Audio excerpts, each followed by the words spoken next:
Good evening, ladies and gentlemen.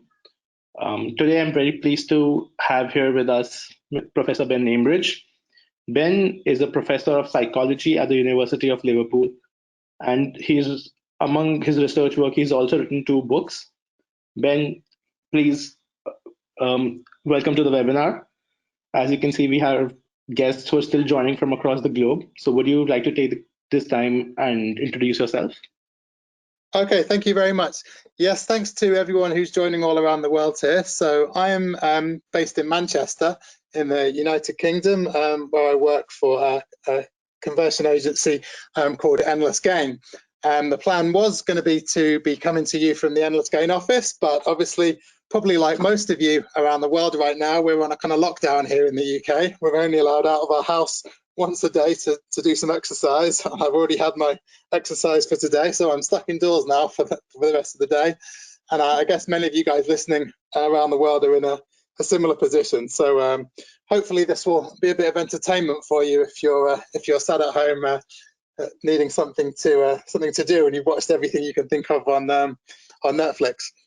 So obviously e-commerce is it's always vitally important, but it's taken on a particular importance at this time. So many of us now are relying on websites to get us everything we need on delivery and so on. So hopefully I can share some insights today that are going to help you with your site. So I've called the talk, sorry to interrupt you. Using psychological intelligence to understand and optimize customer behavior, but it also has a kind of a second talk, which is the top 10 non-myths of psychology. So where this comes from is around the time I started working for Endless Gain, I did a TED talk, and it was only it was a TEDx talk, like one where you do it at a local school.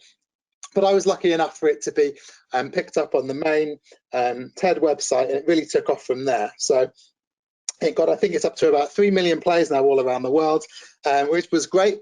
But it also took off in some not so great ways. So I had a lot of emails from people asking me to solve their psychological problems. I got in trouble from the International Rorschach Society for showing pictures of the Rorschach ink blot test, even though I got them off Wikipedia. Anyway, the reason I'm mentioning this is because the title of that talk was the top 10 myths of psychology. And as you'd expect, what I did in that talk is try to debunk a lot of psychology findings that people think are real, but they're not. But of course, myths aren't going to be much help to you guys. What you need are actual actionable psychology findings. So findings that will give us ideas for tests that you can run on your own website. So I thought what would be useful for this webinar is to switch this around and give you the top 10 non-myths of psychology. So the top 10 genuine psychology findings that you can actually use.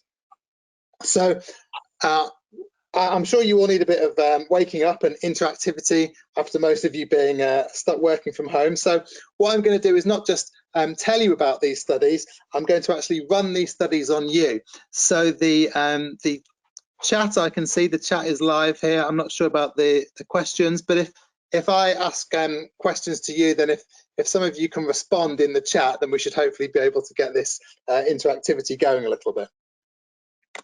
Yep, ladies and gentlemen, please feel free to drop in your questions. We have an assigned segment for the Q&A towards the end of the webinar, but any relevant questions, we'll take them up during the webinar itself.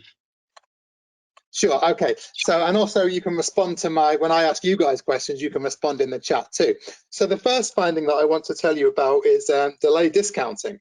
So it's lunchtime here in the UK. Most of us have just had lunch, so maybe we're not all so hungry, but you've probably heard of the famous marshmallow test. So if I could somehow send you all like a virtual marshmallow, what I would do is give you the option of eating 1 marshmallow now or 2 marshmallows at the end of the webinar in just under an hour's time.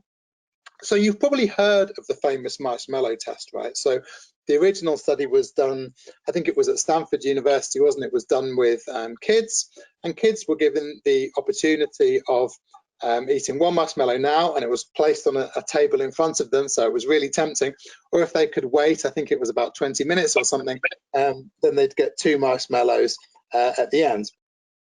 And only about 1/3 of the children were able to successfully wait.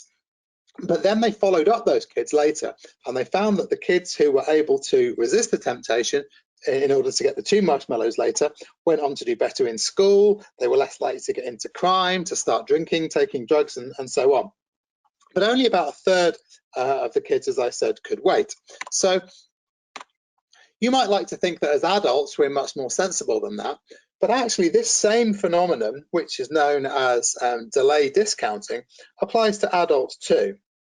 So let me show you a load of options here, a load of paired choices, and just think about, you don't need to answer in the chat here, but just think about what you'd prefer for each of the following pairs. So suppose I offered you £100 now or £1,000 in 5 years' time.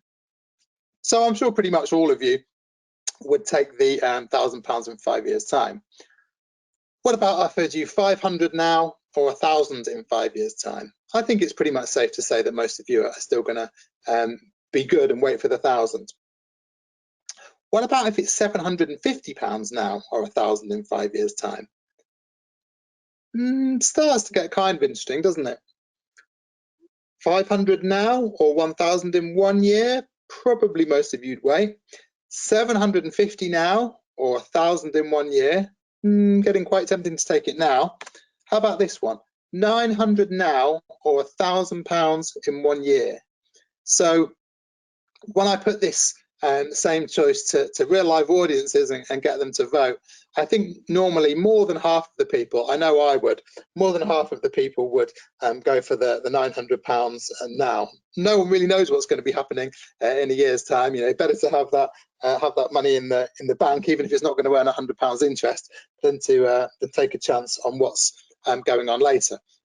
So this delay discounting is the fact that the psychological phenomenon or finding, to put it kind of quite bluntly, that we value having money now more than we value having money in the future. We discount the value of the money or the goods or whatever it is that we get in the future. So this is a problem that at Endless Gain we encounter quite a lot with a lot of our various different clients. So, for example, one big client that we are still working with actually is a selling website. And the problem that we had with this site is that people who were selling on this site had to pay, I think it was around $100 roughly up front. And of course, they were going to get, once they sold their goods, much more than that later. But the trouble is that they're spending the money now and getting the money later. So this is a kind of negative delay discounting. They're taking the pain of paying out now and discounting the fact that they're going to get much more money back later. So one of the solutions that we're still, we haven't gone live with this yet, but we're still exploring this solution, is possibly to take the credit card details now, but then say that you pay only when your item sells. So trying to postpone that kind of financial hit and bring sooner, kind of mentally, the actual getting the money. But it doesn't just have to be with a rather specific example of a selling website. If your site is more standard e-commerce, just a standard kind of selling site, it might be worth experimenting with some kind of buy now, pay later. The pain of paying out this money is going to be reduced. It's going to be discounted if this can be pushed back in time. Okay, so on to the second of our 10 findings. So this is known in psychology as the endowment effect. So this looks like a mock-up, doesn't it? Now this is a real genuine site that we have, and it's a high street store as well, actually, that we have in the UK. It's called The Works, and it's like a discount bookshop. They sell books at very discounted prices, and I was sad to see that my own latest book, Are You Smarter Than a Chimpanzee, is indeed on there at a very discounted price. So I'm afraid, yeah, as I said, it's not a mock-up. You can buy them for £3, which is why I have a stack of them in my garage. So what I do when I do this talk with a real live audience is that I give someone a copy of this book for free, and then I try to buy it back off them. So let's try this now in the chat. So suppose I've given you a copy of this book, which has a value of £3. How much would you want for me to buy it back off you? So I'm just going to wait until we've got a couple of answers in the chat here. So I can see a couple coming in. So we've got £5. Any more? £6. Okay, don't think we're getting any more coming in. A lot of guys Okay. are saying £3. Somebody's even offering you $100, Ben. $100. Wow, that's impressive. So the endowment theory says that you won't sell less for less than about £6. So already having it makes it worth roughly double the value to you that it would have been if you didn't have it in the first place. So I like to illustrate it with my own book, but the first study I think that did this was a study with coffee mugs. So it was a psychology experiment, and people came in and they were given a nice well, half of they were given a choice actually. They could either have $3 or they could have the mug. And it was about 50-50. People liked the mug, but they didn't go crazy for it. Some chose the mug, some chose the $3, and they were all happy. But the people who'd chosen the mug then wouldn't sell it back to the experimenter for less than around $6 on average. So this is why I said about $6 or £6 was the expected value for mine. Once you've already got something, you seem to want roughly twice its value before you're prepared to part with it. So this raises the question of what exactly causes this endowment effect. And this was investigated in another study which was conducted at the University of Basel in Switzerland. So in this one, it was very similar, except rather than a mug, people were given lottery tickets. And again, people could, some people were given lottery tickets, some people were just given cash, and then they looked to see if people would sell the lottery tickets back. And what they found is that people who were given the lottery tickets looked for reasons not to sell them. They looked for reasons to keep them. They thought, well, I better not sell them, because if this number came up a winner, then I'd really regret it. Whereas people who were just given cash and given the opportunity to buy lottery tickets tended not to do so. They looked for reasons not to have them. So this shows what causes the endowment effect. If you do have something, then you're looking for reasons not to part with it rather than reasons to part with it. So how could this work for your site? It's not always so straightforward, because normally the customer who's coming to your site doesn't actually have the thing that you're selling yet.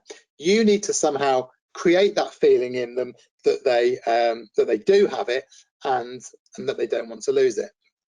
So this, of course, is why free trials are so popular. So we've got obviously Amazon Prime here, or Microsoft Office 365. So the idea here is that they obviously, once they've given people the trial, they've already got the service or the product, they're going to find it difficult to give up later. Once they've already got it, then they're going to make it's going to make the service seem more valuable to them. They're more likely to want to hold on to it, less willing to give it up than they would be if they just had to pay out for it in the first place. So how could this work for your site? It depends exactly what your site is selling. You need a way to make the customers feel they already have the product and they don't want to lose it. So you could try a free trial. You could maybe, if they're buying something, you could bundle on something that they later would have to pay a fee to keep. Or just the free trial can work very successfully. It was very successful for us with some work we did for virus software for a big IT security company. It can also work the other way, of course. You remember that I mentioned a few minutes ago that we did some work for a company that did a selling website, and we had to try and come up with solutions for people looked for reasons. Endowment says that people are going to look for reasons not to sell their goods that are sold on this particular site. So there, you have to try and find a way to overcome the endowment effect if it's a selling website, or try to get a way to create the endowment effect if it's a more conventional e-commerce buying website. Okay, so on to our third one now. So this is about flights. So this doesn't work so well now because I don't think anyone's flying anywhere at the moment. I don't think you could take either of these flights. But let's suppose when all this coronavirus is all over, you buy the following flights. So first you buy a £300 flight for a holiday weekend in Italy, and then later you buy a £150 flight for a holiday weekend in Spain. And the important thing to bear in mind is that you think you will enjoy the holiday in Spain more than the holiday in Italy. But then disaster strikes, and yes, inevitably you've booked both flights for the same weekend. Both of these are non-refundable. So which of the two do you choose? Which of the holidays do you go on? So let's have a few people answer now in the chat here, and we'll see how this goes.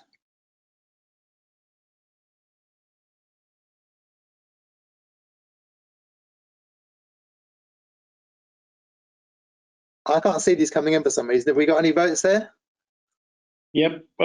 So I think a lot of people are, actually, a lot of people are split between Italy and Spain. So I would say it's probably 50-50. 50-50. Well, that's interesting because the classic finding is about 54% versus 46%. So it's pretty much 50-50. But actually, when you think about it, the fact that it's kind of 50-50 is kind of amazing, because this is a classic, what's called a sunk cost effect.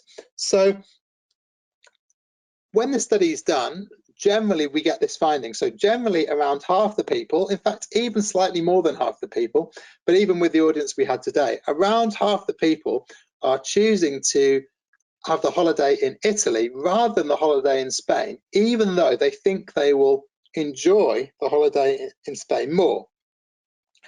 And this is, in a sense, it's kind of understandable. You spent £300 on the flight to Italy, only £150 on the flight to Spain.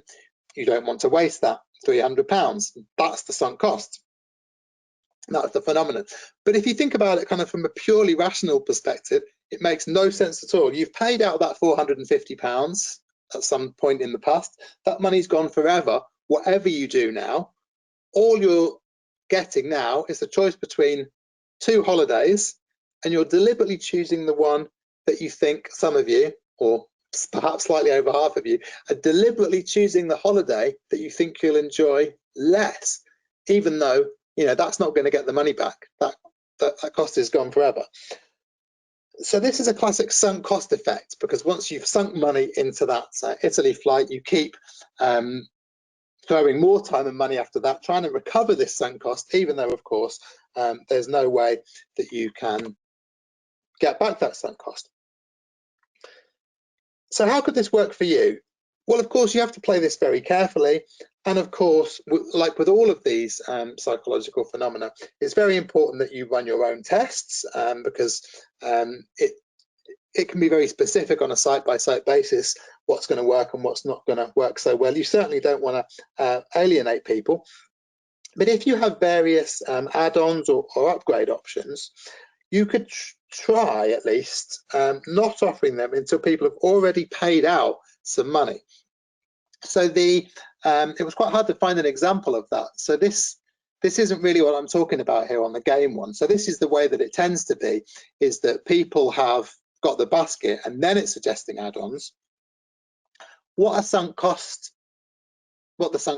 effect, or what the sunk cost phenomenon suggests, is that it might actually be better to get people to pay out the money and only then give them the options of adding various add-ons.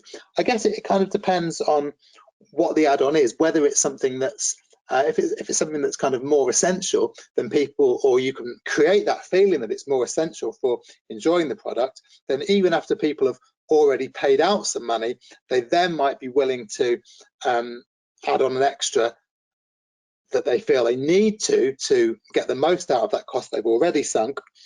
And they might be more willing, or at least the sunk cost theory says, they would be more willing to do that add-on after they'd already paid out the money for the initial purchase, rather than just getting the choice to add it to the basket before they check out here. Another thing to mention is that not all sunk costs are financial, so effort can also be a sunk cost. So, excuse me. So a lot of sites are going to require a sign-in at some point, but the question is when. So a lot of sites, like we've got here, compare the market. So this is an insurance site. So a lot of these sites will get people to sign in. So here this is car insurance. You have to put in your car details right at the start in this site. So a lot of sites do it this way, but again, sunk cost theory says that this isn't always necessarily going to be the best way to do it. It might be good to get people to do kind of a lot of work. So imagine, I mean, I know supermarket websites are all have all been affected at the moment, but it could be good to get people to put in a lot of work, filling up the basket with loads of products, and then get them to sign in, so they don't waste all that effort they've done putting together their big shop or their big customization or whatever they're doing, rather than getting them to do it at the start. Again, it depends on the particular site, but for some sites at least, it could be good to get people to sink a lot of effort in that they then don't want to waste. Okay, so the next phenomenon is the so-called foot in the door technique. So in most city centres, I don't know what it's like where you are, but in most city centres in the UK, certainly in Manchester, we have these people that are kind of jokingly called chuggers or charity muggers. So what their job is to try and get you to sign up for a direct debit to give money to charity. So how do they do it? They don't come up to you, of course, and say, would you like to sign up to give £30 a month in a direct debit? They start with something very small. They say, you know, well, often they just say, could you spare a minute to answer a couple of questions? Because, of course, you know, we can all spare a minute, or most of us can. And only then do they escalate it. And after they've built up a bit of a rapport and you've agreed to a lot of small requests, they then try to get you to sign up for the direct debit. So this is the foot in the door technique. If you grant someone a small request at the start, then you're much more likely to agree to a bigger request later. So this was first documented as a phenomenon at the Stanford University Business School. So researchers phoned up houses in the local town, Palo Alto, and asked, would it be okay for a team of 5 to 6 men to come to your house for 2 hours and go through all your cupboards and catalogue the products that you've got in them for a market research survey? So of course, when they did that, nearly everyone they phoned up told them in no uncertain terms to get lost. There was no way they were going to agree to such an invasive survey. But then they thought, right, we're going to try a foot in the door version. So first, after phoning people up, they asked them to complete a very simple 8-question market research survey over the phone. And nearly everyone agreed to that. It only took a few minutes. But then once they'd done that, the researchers said, oh, well, thank you very much. That was very useful. But what would be even better would be if you agree for a team of 5 to 6 men to come through your house, to go through all your cupboards and so on. And in this foot in the door version, over half of the people who were phoned up agreed to this pretty huge, really, request, as compared to under 20% of people who hadn't had the foot in the door technique. So this is kind of similar to the sunk cost in a way, except sunk cost is about, it works best if you get someone to sink in some big cost. Foot in the door is about getting people to agree to something small or to put up a small amount of money, and then once you've got them in with that, to then increase the price of what's being asked for. So here's an example for how Microsoft do this. So this is with the Xbox Game Pass Ultimate. So you can see they've done something very interesting. So rather than the, we saw a little while ago with, well, it was Microsoft again, wasn't it, with Office, but also with Amazon Prime, we saw that one popular option is to give a free trial for, let's say, 1 month or 3 months. But then what they've decided here with the Xbox Game Pass is to get people to on a subscription where they pay $1 a month for the first 3 months rather than nothing. So why have they done that? It's not like Microsoft need that $1 off everyone.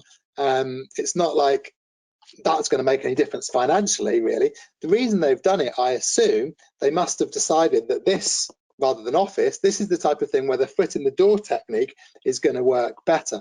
Once you've got into the habit of, or set up your direct debit in such a way that you're quite happy to pay Microsoft $1 a month for the Xbox Pass, then you're going to then agree when the request comes in after the 3 months to pay the $45 quarterly. On the other hand, the foot in the door technique needs to be balanced with an opposite technique called the door in the face technique. So the idea here is that rather than giving people a tiny request and then upgrading it to a bigger request or a bigger purchase later, you start off with a huge and frankly quite unreasonable request, with the idea that people will agree to a smaller request later, kind of out of relief as much as anything. So in the original Caldini study, what they originally did was asked participants, how would you feel about taking a group of juvenile delinquents on a day trip to the zoo? And unsurprisingly, everyone said, God, no, that sounds like an absolute nightmare. So then they said, okay, well, if you can't do that, how about just acting as a guidance counselor to small groups of kids just for a couple of hours? And most people were so relieved to be given this easier option, they then agreed to do this. Whereas if you just ask people cold, would you like to sign up to be a guidance counsellor for 2 hours, then most people weren't too keen to do that. So how could this work for your site? So this is a donation website, and I'm not sure if it always defaults to. I think mostly it defaults to the lower amounts, but it's just an example of how it could work. So imagine you. One way it could work is to have the initial request to be a huge donation, more than almost anyone is realistically going to give, and then the idea here is that if you defaulted to the $500 donation, then people could be more likely to to give any donation at all rather than nothing, or perhaps to give one of the medium-sized donations rather than the small one. So whether the foot in the door or door in the face technique is going to work best for your site really depends on what you're selling and who you think your customers are. So there was a study that actually compared different personality types to see who responds best to foot in the door and door in the face. And it showed that most people respond better to foot in the door, but there was a small subgroup of people who responded better to the door in the face version, and these were people who were kind of outgoing thrill seeker types. So I think we're not quite at the stage where you're going to be able to do a personality of your personality profile of your customers off their clicks and so on. But if your site is the type where you think it's mostly going to get these kind of risk-seeking customers, so if you're a gambling website, say, or a site that sells extreme sports experiences, if you have that type of customer, then it could well be the case that a door in the face strategy is going to work better than foot in the door for you. If not, then foot in the door is probably the way to go. Okay, so what I'd like you to do now, let's do this so it's just people in the UK now. So if you're listening to this in the UK, then please post in the chat all the questions. How many calories do you think is in this burger?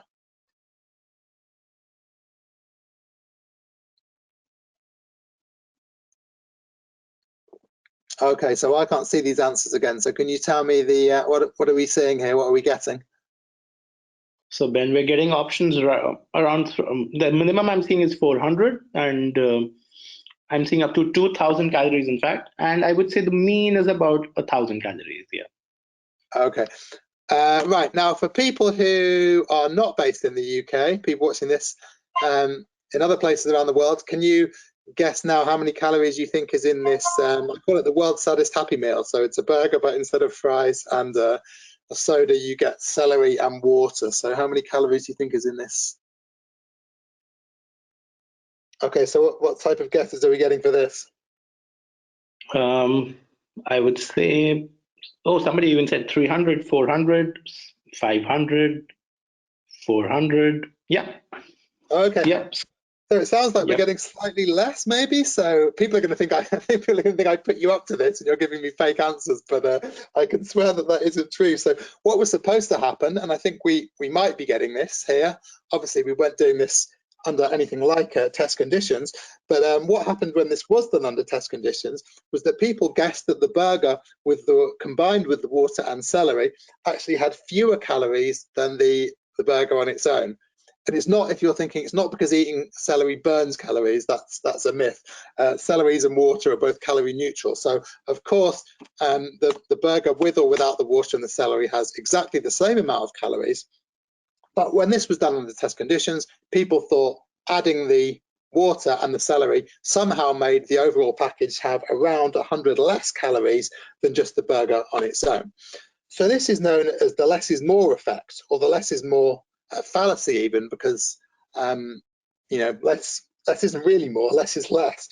So this was shown in a famous study, again with mugs. Not sure whether it was used mugs, but it was done by a professor called Christopher C. at the University of Chicago Business School. And he found that participants were prepared to pay more for a box of 12 pristine coffee mugs than they were for a box of 20 mugs that had 5 broken ones and 5 pristine ones. So in other words, people were prepared to pay more for 12 mugs than for 15 mugs, just because they didn't like the extra 5 mugs, broken mugs, being in the box. So why do we get these less is more effects, or the less is more fallacy? If we go back to the burger example, if you're asked to judge how many calories we're getting here, you kind of mentally average over the burger, the water, and the celery. And this mental averaging brings somehow the overall perception of the amount of calories down as compared to if you just show one high calorie item. It's the same with the mugs. If you see 12 brand new mugs, you think, yeah, that's great. If you see 15 brand new mugs and 5 broken mugs, then averaging across them, how good is this box of mugs as a whole? It doesn't seem so great on average. So you think it's less good than a box of just 12 pristine mugs. So how could this work for your site? So the lesson for your site is that adding on free extras that don't seem of particularly high value to the customer, even if they are good value, if they don't seem good value to the customer, adding on extras that aren't so great could make the offering seem worse rather than better, because when they average across the great product that they want and the cheap freebie that they didn't want, the overall quality of the package seems worse. So here's an example from a real site. Again, I'm not going to say which, but so the difference between the standard and basic package on this site, or the main difference at least, is this, as you can see here, stand out, show up to 8 photos in search results. It turns out that this is actually a good benefit. It is worth paying for that, but do customers see that value? If they don't, then they're going to think that the standard package seems worse value than the basic package. It doesn't seem, you're getting less is more here. So the standard service plus this 8 photos thing, which they don't think is very good, averaging across that doesn't seem so great. They kind of feel like they'd be better off with the basic package. Okay, so now we go from less is more to more is more.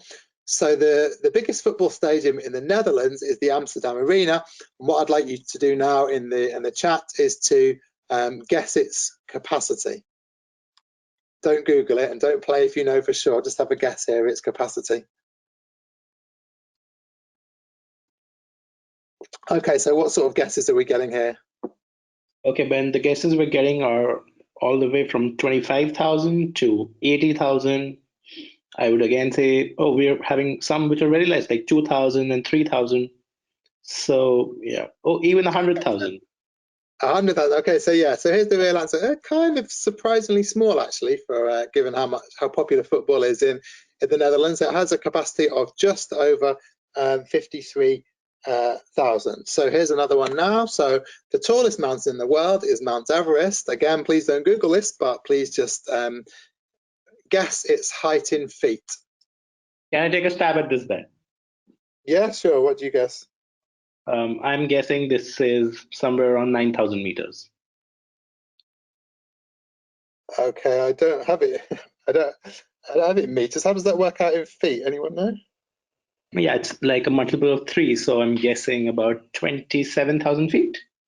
Oh, that's a very good guess. So I don't know, what did other people guess, or did you get there first? Okay, yeah, somebody has 27,000 feet, somebody has 50,000, somebody has 7,000, somebody has 28,000, somebody has 25, and bloke thinks it's very tall. So Well, I think we've got some very well-informed people here. So the actual correct answer is, approximately speaking, 29,000 feet. But generally, what people do is they seriously overestimate its height here. Like the person, I think you said one person said 50,000 feet. So the idea, of course, is that this is the classic anchoring effect. So once I've planted a big number like 53,000 in your head, then it's supposed to drive up your estimate of the height of Mount Everest. And this is generally what happens when the study's done under test conditions. So the anchoring effect is just that once you see a big number, it kind of shifts your frame of reference, your sense of what counts as a big number. So we've used anchoring quite a bit in our tests with lots of different customers, and for most of them it's been very successful. And in fact, it's one of the strongest and most reliable of all psychological findings. So some of you might have heard, not so long ago, there was something called a replication project, where they kind of revisited a lot of classic psychology findings, did the studies again with different participants to see if the effects would hold. Lots of them didn't, but they actually found for this anchoring effect, they've been underestimating the power of this anchoring effect. So a very simple way to do this is just to have a decoy item. So I don't know what site this is. I just found it online. So you can see that this max plan, they're not really expecting anyone to go for this max plan. They're just trying to shift your frame of reference of what is a reasonable amount to pay for their service. So once you've kind of got in your head that around $200 is what some people are paying, then the idea is that this $49 package is supposed to seem kind of reasonable, and you're supposed to go for this rather than the very basic package.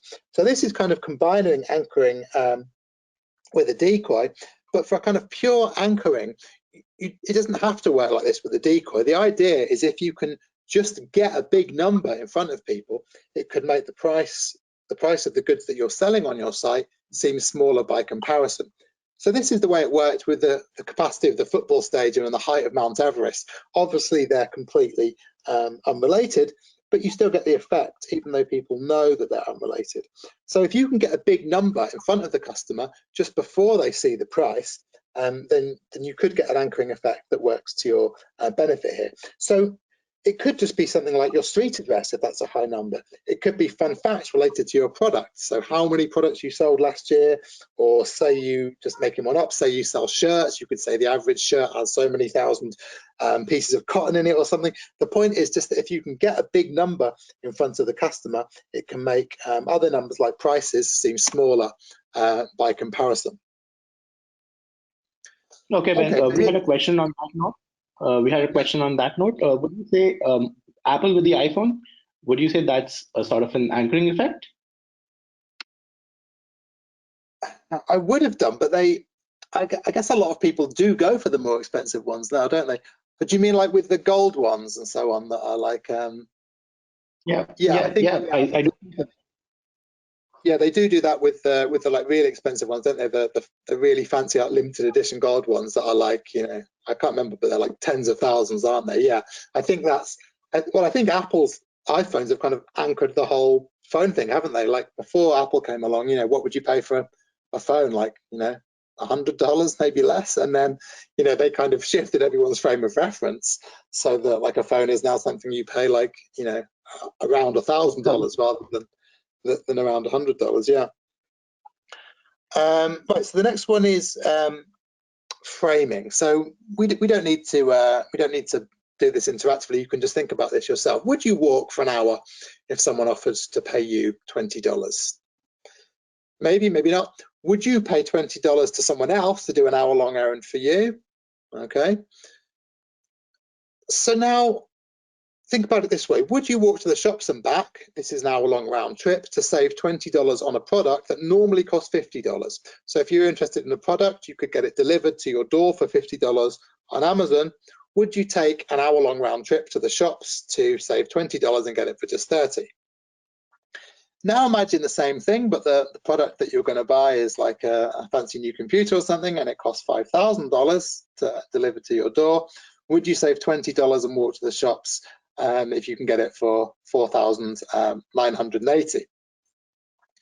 So most people have very different answers to these questions. So most people, the first two are maybe kind of more a personal thing, but the last two certainly. Most people say that they would walk to the shops and back to save $20 on the $50 product, but that they wouldn't to save $20 on the $5,000 product.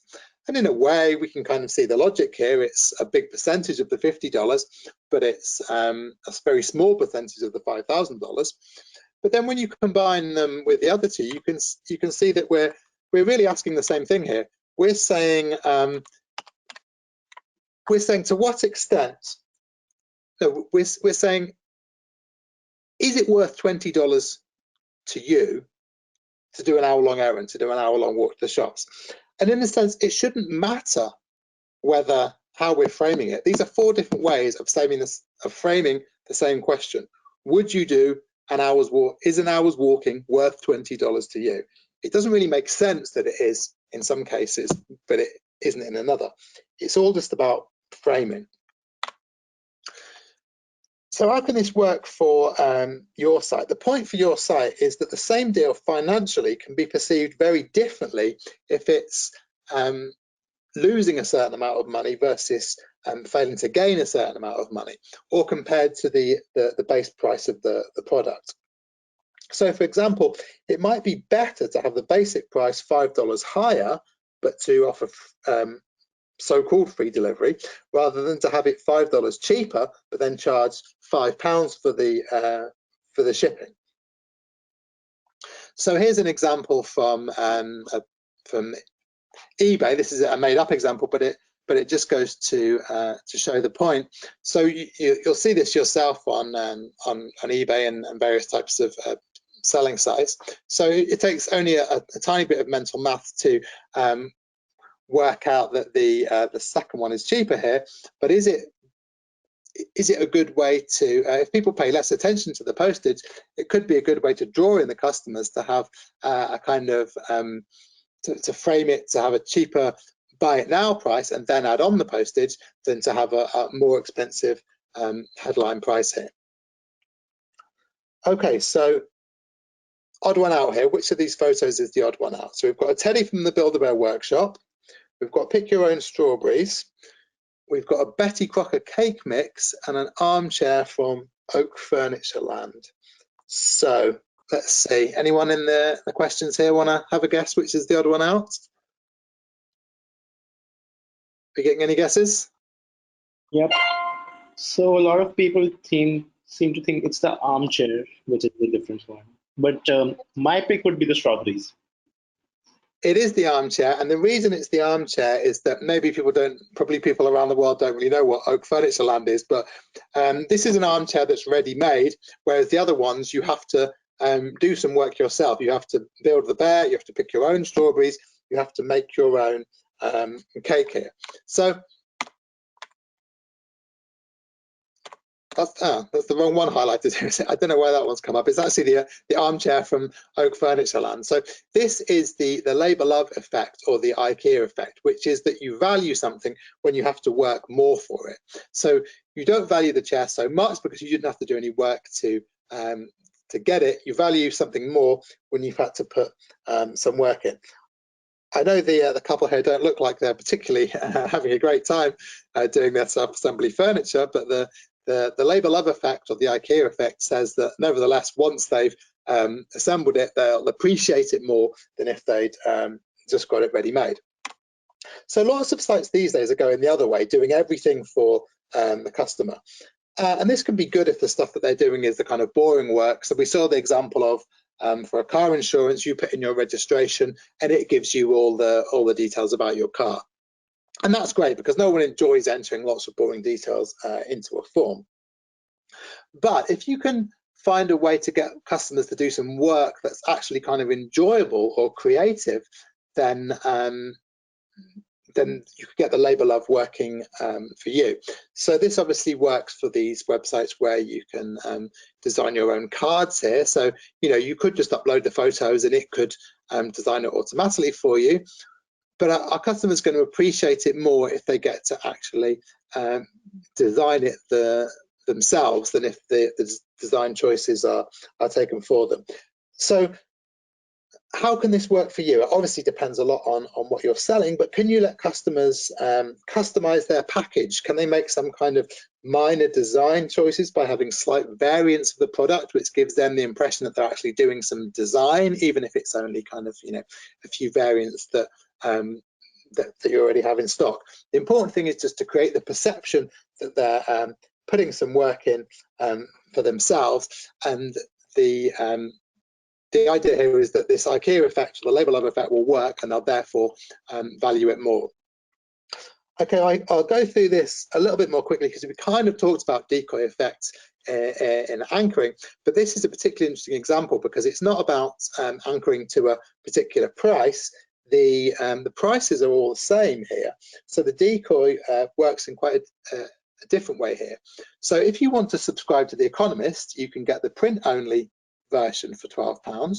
You can get the print and digital for £12, or you can get the digital only for £12. So this is kind of unusual because you've only got one item that you're supposed to go for. The two other items are both there as decoys, and that's supposed to make the option in the middle appear better. I mean, it is better, but without the decoys, you might think, well, 12 weeks for £12, okay, not bad as an introductory offer. You know, is it really worth it when it's going to increase the price? Compared to only getting the digital one for the same amount of money, then immediately this one starts to look much better value. So it can also work as the one we saw before, where we had the decoy package that was $200, which was much more expensive than the one people were kind of being steered towards. Or it can work the other way as well. You can have a kind of very cheap and very basic package that people aren't really supposed to pick because it's not really going to meet most people's needs, but it's supposed to make the kind of main package look better. So you get this a lot in supermarkets, for example. So you might get supermarkets sell their own brand, like very cheap product, and they try and make it look, don't know, they have under-designed packaging, they try and make it look not very desirable. They're trying to make you think, well, okay, this one's very cheap, but I can do a bit better than that. They're trying to make you buy the, you know, the 50p can of baked beans or whatever, rather than the 10p can of supermarket own brand beans. That's just there as a decoy, really, to try and make the product that has more profit for them seem better value. Okay, so our last one now, which is the von Restorff effect. So we don't need to have any interactive thing here. You can just do this on your own. So try and memorize this list of items: 9, 12, 3, 16, a QX, 14, 11, 2, and 7. Okay, so if you've got a pen or if you've got somewhere to type it, just go ahead now and list all the numbers that, or list everything that you can remember.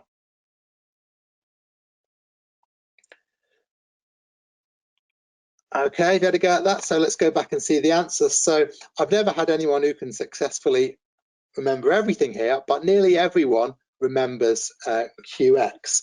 So the obvious point here is quite simply that you just remember the one that the item that sticks out. So this is something that obviously can be put to very good use in website design. So this is a version of some work we did for a fashion retailer, Misguided, and we tried it different colors, and actually I think it was animated in the end was the way that it stood out. But having just one product that is different from all the rest, whether it's visually or whatever, the one that's different is the one that you remember. So this is a great way to drive customers towards a particular product on your site. Okay, so that's the end of the bit where I'm just talking now. So I think we've got about 10 minutes left if anyone's got any questions. So that's just a reminder of all the phenomena I've talked about. If anyone wants to ask me more about any of those things. And just while you're thinking up some questions, I'll just give you a little bit of information about Endless Gain. We're, as I said, a conversion agency based in Manchester, going since 2016. There's 30 of us based over 2 locations, Manchester and Bangalore. We've had various industry awards over the last few years. And if you're interested in learning more about our approach and what we do, then please go on our websites or follow these links here to download our pocket books, the Ultimate Pocket Guide to Consumer Psychology, the Ultimate Pocket Guide to Functionality Testing, the world's first dictionary of conversion optimization, and a 10-step plan for a better customer buying experience. All of these books can be very helpful to you if you're trying to optimize your conversions. Okay, so have we got any questions coming in related to any of these or to anything at all? Okay, yeah, Ben, we do have some questions, and before I jump into the questions, I would again thank you for this really engaging session. I feel I learned a lot here, and I'm pretty sure a lot of our audience would also agree to that fact. So somebody wanted to know about delayed gratification. So when you said about the one marshmallow now or 2 later, they want to know is how can they really leverage it on a fashion site to get more sales? If you're selling something, so I mentioned it depends whether your site is like an auction site or a buying site. In terms of if it's just selling, whether it's fashion or whatever you're selling, I think the way to do it is to get people to buy now or pay later. So they don't. It could be that they don't pay until it arrives, or I guess for fashion a big thing would be like am I going to like it? So maybe it's like they send it out, they try it at home, and then it only debits their card if they haven't returned the product within a certain amount of time or whatever. I mean, obviously all these things need testing. You can't just go and apply a finding from psychology straight to a site without a test. It can work different on different sites, but the general principle is you need to try and make the cost to the customer come later and the benefit to them come sooner. So if they actually get the thing before they pay for it, then this could be a way to use this to your advantage. Okay, Ben. The other question is, what is the difference between the labor of love compared to the sinking feeling? They sound the same. User has to put in effort to interact. Yeah, I guess they're very similar. It's just more to do with the fact that labor love is specific to putting in some kind of effort, whereas the sunk cost effect is generally to do with it can be interpreted to do with effort, but I would say it's more normally when people are talking about that effect, more to do with money. But yeah, I'm sure like a lot of these biases have a kind of the same ultimate source in psychology. It's that we kind of, a lot of you will have heard of the book Thinking Fast and Slow. So this is kind of, all these things are common to the way that we make decisions. We're not rational, we're emotional. We want what we want, and we want it now, and all these types of things all relate to these kind of similar underlying constructs. But yeah, sunk cost would be get a customer to pay out some financial amount normally, which they then don't want to waste if they're not getting by failing to purchase something that will improve their experience, where the labour love is really getting them to kind of do some design work or some kind of enjoyable work that will make them feel kind of invested in the effort that they've sunk in, rather than just pure money. Yep, that's very interesting, man. Somebody also wants to know about any advice you would have for B2B scenarios, business to business transactions.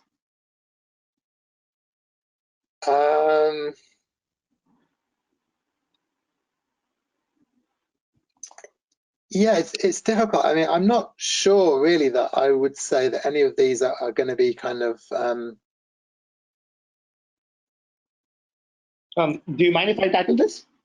Yeah, sure. Yeah, go ahead. I'll think about it while you're answering. Yeah. Yeah, so I think you could really leverage the sunk cost or the labor love, whichever you might seem fit here. But a lot of platforms, much like VWO, offer free trials. And if somebody can give you a free trial of their platform, and people would set some time aside from their schedules, work on it for about a month or so, and by the end of the month, once they've put in some effort, got their tracking in place, are running a few experiments, they're more likely to make a purchase for the platform rather than not having put in that effort. So I think that really works. And as with pricing pages, like you said, the anchoring principle, it is really prevalent in a lot of these B2B sites where they have multiple pricing options for similar products. So yeah, I think a lot of what you conveyed here is also applicable to B2B. Would you like to add anything? Yeah, and I think delay discounting as well. It can be, there's various different models that you could have for charging, isn't it? Are people going to pay up front, or are they going to pay, at some point a long time in the future? Are they going to pay a fixed amount? Are they going to pay like a percentage if you've increased their revenues? There's lots of different models, and there's no reason to think that people are going to be. It might be business to business, but they're still being run by humans at the end of the day, who are still going to have these same biases. We don't, most of us yet, have algorithms making all these decisions for us. So the psychology of the people making the purchase decisions is going to be similar, I think, whether they're kind of consumers buying something on a website or businesses working with other businesses. Yeah, I agree completely, Ben. A personal question for you. You cited Cialdini earlier. Our viewers want to know if you have any other favorite authors or books. Favorite authors of books, yeah. So I'm reading. Well, this is only very tangentially related to this, but an author that I really get a lot from, who's kind of related to psychology, is Daniel Dennett. So he's kind of a combination of psychology and philosophy, and I'm midway through his latest one at the moment, where he's talking about how we managed to evolve a philosophy of how we managed to evolve consciousness, even though that might seem the kind of thing that we can't evolve. So I'm not sure if that's going to be this relevant for this, but it's certainly great for thinking about psychology more broadly. If I could mention one more that's kind of maybe slightly more related, a lot of people in the UK and probably the US will have heard of Tim Hartford, who is he does a lot of different things, but he writes for the Financial Times, and he's great on this kind of behavioural psychology stuff or behavioural economics, and has some really interesting things to say. And one other guy, Nick Chater, who has done some work in one of my other areas of interest, which is child language, but he's also very interested in behavioural psychology, and he's got an interesting piece actually about the kind of behavioural psychology of the UK government's response to coronavirus, and whether or not it's really based in behavioural science, which is what the government here are claiming. So those are all some authors who are interesting on this type of stuff. Yeah, Ben, I'm pretty sure a lot of us are going to give them a read. Another question for you is, in your experience, do you think there's specific words better to words to sale, value, price? Do you think there's a golden word out there which can get more people to convert? Yes, the golden word is free. So this is I I should have included this as one of the effects, actually. It's a well-known phenomenon called the power of free. So there was I can't remember the exact details of the study now, but it was something like this. So you could buy, they set up a stall and you could only buy like 5 chocolates per customer from this stall or something. And you could buy, the fancy chocolate was $1 each, and there was like a disgusting chocolate that was like 1 cent each or something. And everyone bought the nice chocolates and no one bought the 1 cent chocolates. Then they did it again on a different day, and it was like 99 cents for the fancy chocolates or free for the horrible chocolates. But again, like a limit of 5 per customer, so you couldn't go crazy. But then everyone did the free ones. So again, it's kind of a framing effect. Is it worth paying $1 more to get the better chocolate? Generally, people thought it was definitely worth paying $1 more to get the better chocolate, except when the worst chocolate was free. So the difference between it being, 1 cent and it being free doesn't mean anything to the customer. They're not going to miss that 1 cent. But free just acts as a kind of, like a lamp to a moth. It just kind of gets people swarming in. I'm going to get something free. So if there's that's my magical word. If there's a word you can get on your site somewhere, and it relates to this thing about do you pay extra for posters? Do you include it? If you can get free on your site in big red letters, then this is the word that's going to like draw people in. Yeah. Yeah, but that's quite interesting. There's one more question here, which I think is more my speed. I'll take that. Somebody wants to know if how can we find out the customer profile in order to leverage the mentioned effects better. I think now that Ben has graciously, demonstrated these effects to us, what we can do is set up a few tests on our website which leverage, multiple or like a single effect. And once we have that test set up, we can have the data come in, and the data can dictate what the consumer profile of the customers is. So I think that's just my method of doing things. Ben, what would be your take on this? Yeah, I mean, it's not something that you can really do very easily, in a live site. But what we do is we have people come into the labs, and we have a biometric setup where we can, we use all the things like eye gaze and the galvanic skin response and EEG and all these types of things that are going to measure the emotional responses that people are giving to the site. So so I guess, this isn't quite down to personalization, which is kind of, I think it's almost that's almost the next, I think it's going to be the next big thing that's coming, personalization. We're not kind of there yet, but before we can do this in a kind of live way, I think the trick is really biometrics is a big focus for us at the moment of testing these things in a more controlled way in the lab, where you really can get these biometrics measures to measure these types of things. Yeah, I agree with you, Ben, on that. Again, Ben, I think we're done with all the questions. Okay, so, great.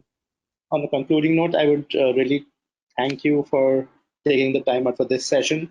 I had a great time. I'm pretty sure our audience would agree. And last but not least, I would like to thank the audience for joining us today. Hope you guys everyone for taking time out of your day to listen and join in as well with the interactive bit. That worked quite well. So thanks for everyone who provided your answers and your questions. Yeah, and we know these are very trying times. Personally, we can see the effects of the coronavirus all around the globe. So I would request all of you to stay safe, stay indoors, and good luck, I guess. Thank you, Ben. Thank you, people. Stay indoors, stay away from everyone, and stay safe. Good luck wherever you are in the world. Yeah. Thank you, guys. Bye-bye. Thank you. Bye, everyone.